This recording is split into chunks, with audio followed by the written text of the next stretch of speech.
For women, when the balance of femininity and ambition is off, problems arise.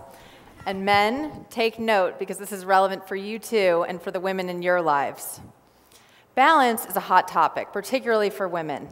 And for the past 2 decades, I've been working with some of the toughest men and women in the industry. I've built my own marketing and PR agency focused on women and female empowerment, and I've personally dealt with challenges of balance. Haven't we all? When I graduated from college, I became a workaholic. I threw myself into my work. I was very stimulated by it. I loved it, very fulfilling. But several years later, I realized that I had an issue.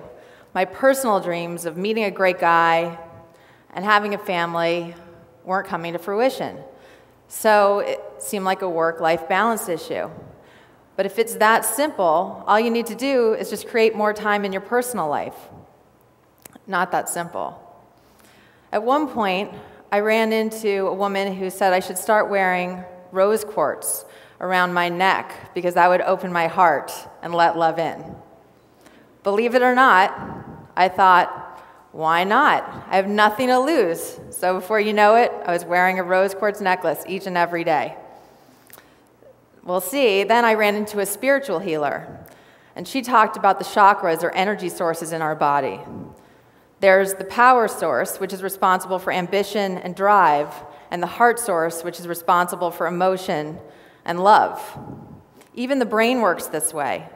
The neocortex is responsible for rational thinking and reason, so the power source, and the limbic system is responsible for emotion and memory. Very interesting. And if you look at the way women have lived for years, women are naturally living feminine lives as nurturers, caregivers, mothers, homemakers.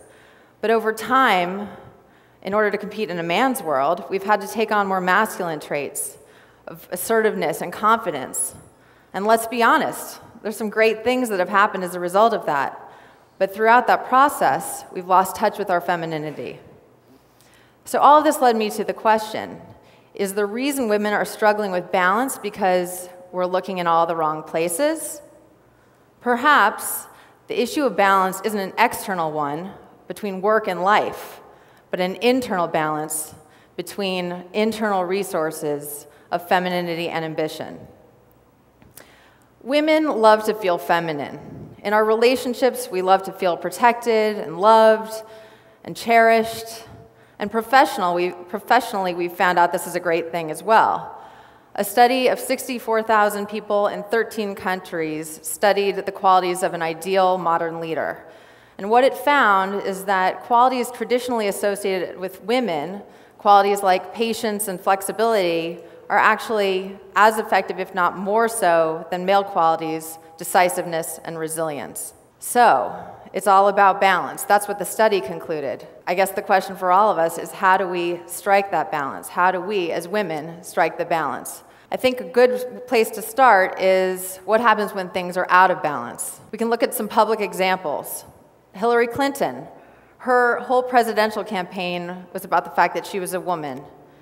Yet she was positioned as a strong, fearless, powerful, confident person, and some of her more feminine traits, the fact that she's a mother and a wife, the fact that she stood by her husband in tough times, those didn't come through. Martha Stewart, she's the ultimate homemaker, yet really seen as a cutthroat businesswoman.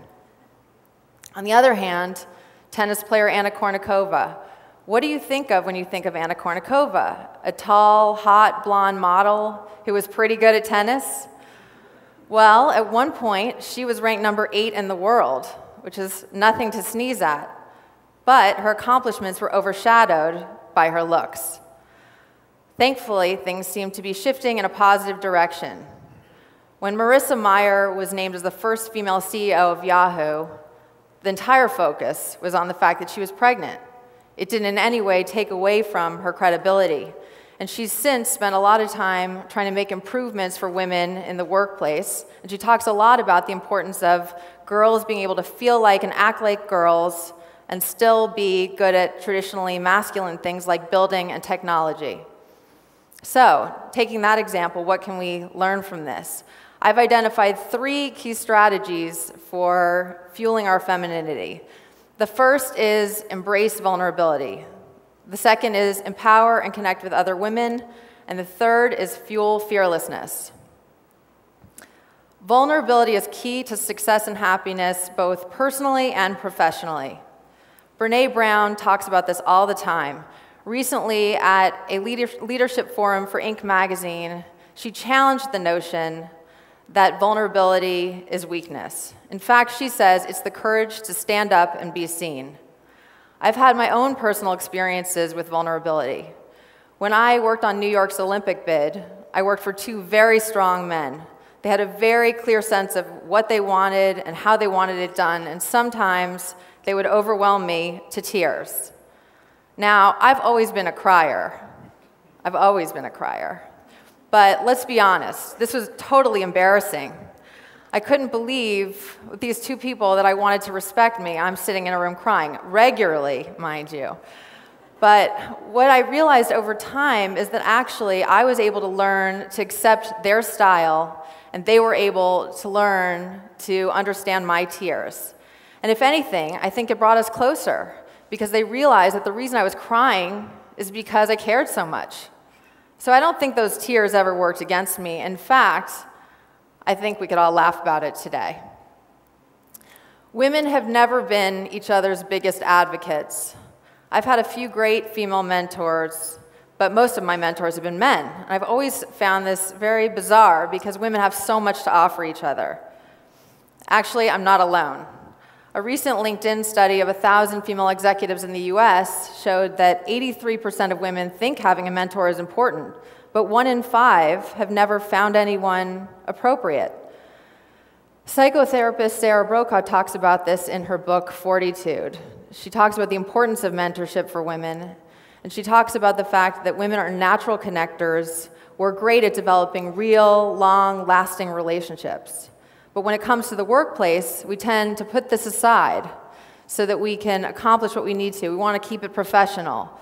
She goes on to talk about the fact that sometimes we don't bring our feminine traits to the workplace because we think it's going to get in the way of what we want. But times are changing. Women are learning there is value in supporting and empowering each other.